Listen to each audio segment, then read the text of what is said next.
Has anybody in the comments section ever been to Casa Bonita? Oh yeah, Casa Bonita. We gotta talk about Casa Bonita. Yeah, we started that in our Mega Man playthrough, but never fully finished.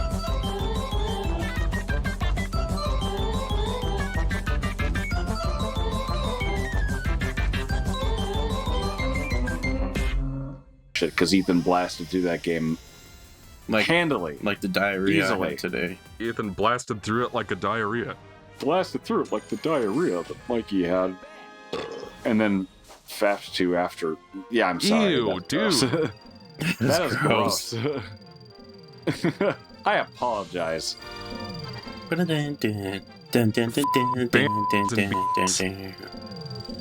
It's where I it's can't hear at. what Mikey's saying.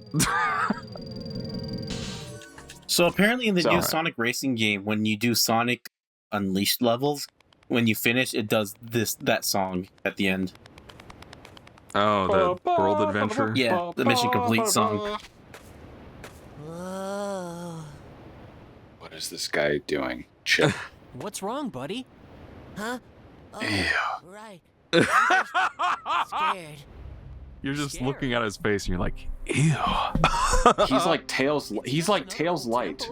It doesn't look like there's It's Yeah, like it's like Tails Tails is Zero also in the Sugar. game. That's No. that's not what I mean. It's like, why do we need two tails? Or I guess technically much. 3 tails, because Tails has 2 Yeah, tails already. Because Tails has 2 tails. Look at his little John.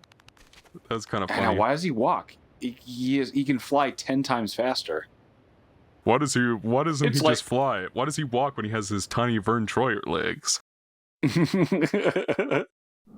It's like playing Swamp Thing for the NES, a game that all of us have played. You walk 1 mile an hour, but when you jump, you move 3 times faster. So you just have to jump Oh, the whole yeah. game. It's like how in Terminator for the SNES, if you jump constantly, you move slightly faster. So you just want to keep doing it. You just want to keep doing that. So we went to Casa Bonita because Nicole and I were in Denver for a vacation, and it was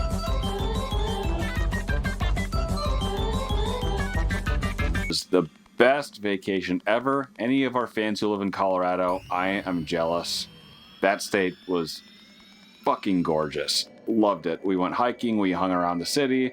I like how his mouth just clipped through his little ball on his chest. Are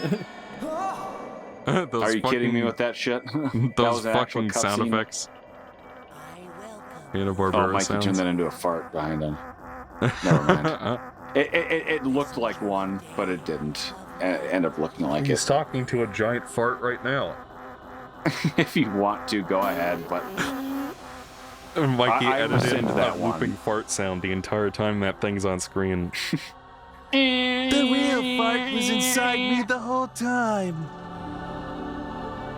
I like how Dark Gaia in that painting just looks like a xenomorph or something. so we ended up going to Casa Bonita. That is the coolest freaking place ever, because I only knew it from South Park, which is how I'm sure a lot of people know it. But like, because we went there and because I'm such a big fan of South Park, and I knew how Matt and Trey like bought it Mm-hmm. and spent all their own money to keep This it is an open. important scene, Ethan, that you will immediately forget about in 5 minutes. Okay, fine, I'll watch it. No, it's just a very insignificant. Is light Gaia. I draw power from the dead. So he's with like light Gaia. and guide the planet to its He region. is like the Gaia. My job he was is the protect good planet counterpart from to the Dark giant Gaia. fuck monster in the core we saw at the beginning of the game. But Eggman broke the world apart himself, and Dark Gaia and I were awakened before we should have been. That's And that why was we Mikey, something that broke apart. Tune his I voice, didn't know who a I pitch shift was. his voice down. I didn't remember what I'm supposed to do. My real name is Light Gaia. Time of awakening. Nice Put in the hustle, Hatsune but I Miku won this one. mod. For millions of years, then rises to destroy the world. And I Okay, maybe just Sonic's voice. Again and again, since I the keep very pressing the beginning skip of button. time. We're still going. You were asleep all this time? Chip Gaia's Well, this voice is an for this entire important cutscene would be a cutscene. little much. For Like, I ages really and don't ages. think the story in this game is pretty good for what it is. Because, you know, like, this comes right off the heels of Sonic 06, and that fucking game The script feels like it was written on a napkin between lunch breaks. You know what I mean? Sonic 06? Yeah. Like, it has all these fucking ideas, but nothing was thought out, and there's just trying to do way too much. Whereas this game, Feels by like comparison, like a brainstorming session, Yeah. but yeah. yeah, like we have all these ideas, but we don't have enough time to refine them into something that gels and is cohesive and makes sense. And we made Instead, some they really just weird flushed it down the choices with turtles. with having Sonic have a human girlfriend for some reason. And then we end the game by having everything be pointless. You know, like, all these really bizarre choices. Whereas with this, like, you know, you could say what you will, but, like, they heard the complaints people had about the tone of Sonic 06. It's much more lighthearted and friendly for the family. This character especially seems like kind of a tacit omission that things were getting a little gloomy in the previous two games. Like, the story Tacit makes sense. admission, We don't have like time travel nonsense bogging everything down. The voice acting is pretty alright, all things considered. It's, you know, it has a little bit of what I like to call 4Kids sound, 4Kids tonality to it.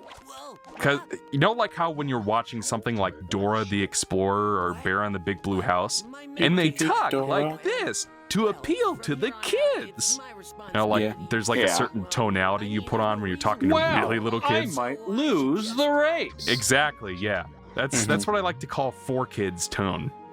Yeah. That's In this game, yeah, and pretty that's good. always been my problem with Jason Griffith specifically.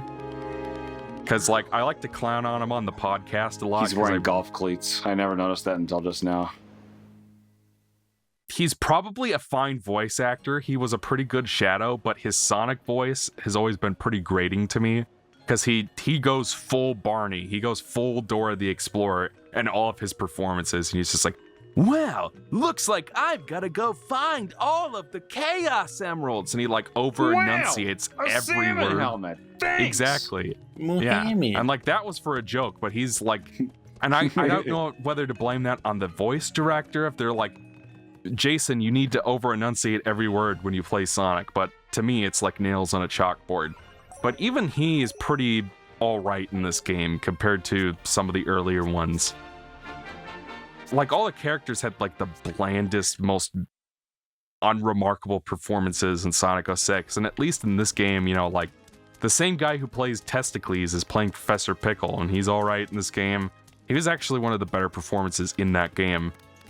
And you might recognize him from the old dub of Yugi-Oh. He was Yami Yugi. Dan Green. He was also in the Kirby anime, the Kirby dub, as the Nightmare Enterprises salesman. See, We've got a monster for that can help you out, King DDD. This may be slightly off topic, but speaking of Yu-Gi-Oh, I watched it when I was a little kid because they would play an episode of Pokemon at like 8 o'clock at night, and then they would play Yu-Gi-Oh at 8:30, and I would just be downstairs by myself while I played with Legos, and I'd watch those two episodes. I had no idea what was going on in Yu-Gi-Oh. It was just like this cool anime to watch. Mm-hmm. What the hell is like that original TV release? What is the story? I don't get it.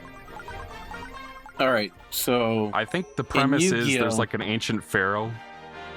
Yugi is a kid, and his grandpa owns a card shop. And Yugi, Wait. and for some reason, grandpa has got a mystical Egyptian artifact. Supposed to be able to go to Eggman Land, but where is it? And It's the Blue Eyes White Dragon. no. ain't it? No. And then in the shop, Where is it? what was it? Grandpa has a Blue Eyes White Dragon in his shop.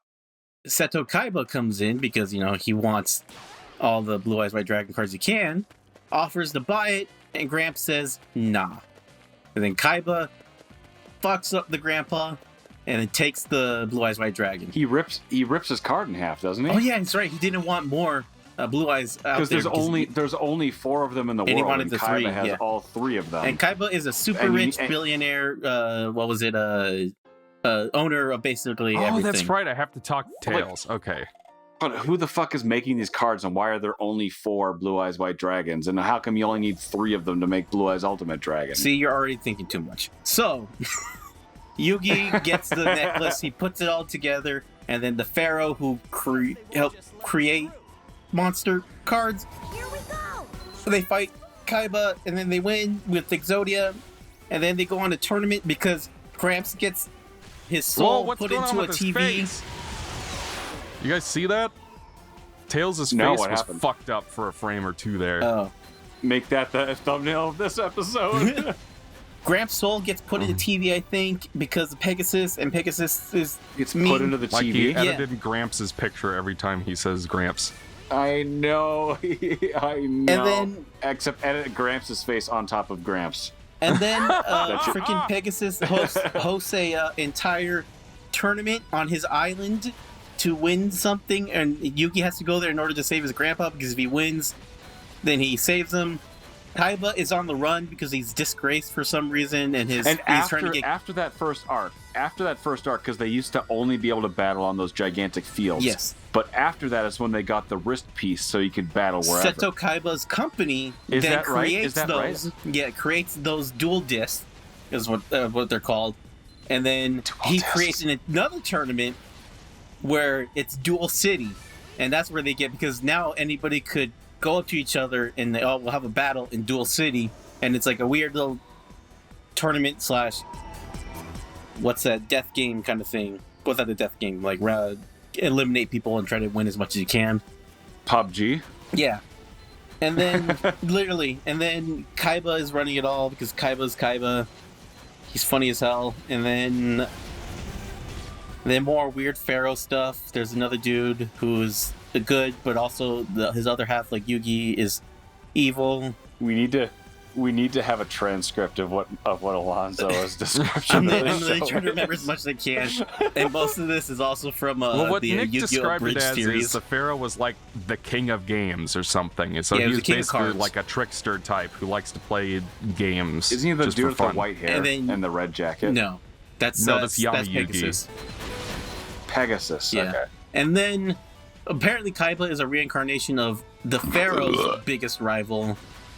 So when they go to that part, and then they go into a weird little spin-off after I think the island arc, where they play a dice game, and then they're doing dice Yu-Gi-Oh! For some reason. They only do that for a couple episodes and then never comes back.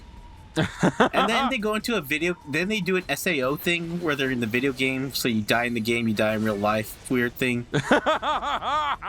So I used to collect Yu-Gi-Oh cards. I used to collect them. Same.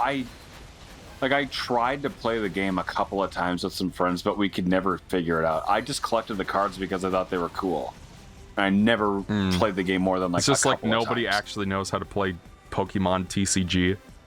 Apparently people do. Yeah. Like I never Because knew how like to when I play was a it. kid, I would collect the cards because I liked Pokemon, but I had never had any idea how to play the fucking thing.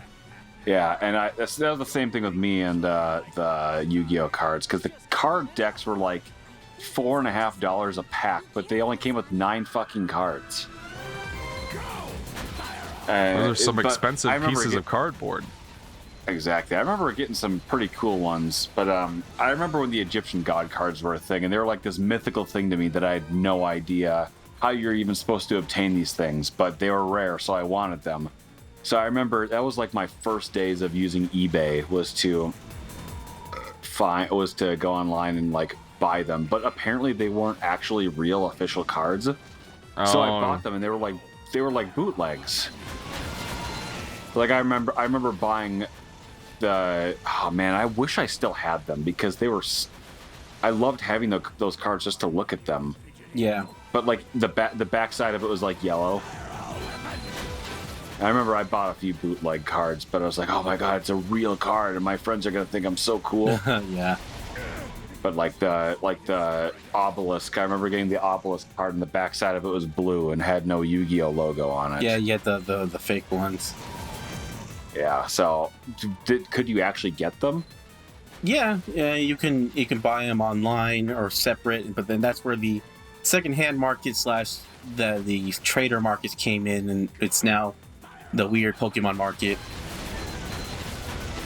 Or you buy a bunch of packs and stuff like that.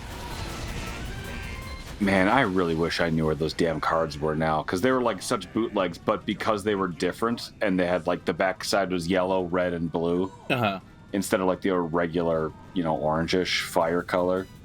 I thought that they were so special. Oh, it look reminded at that me, flat actually. ping. I remember in my cousin's place over down where my grandparents live, we would play. You had these toys, and we had a bunch of bootleg big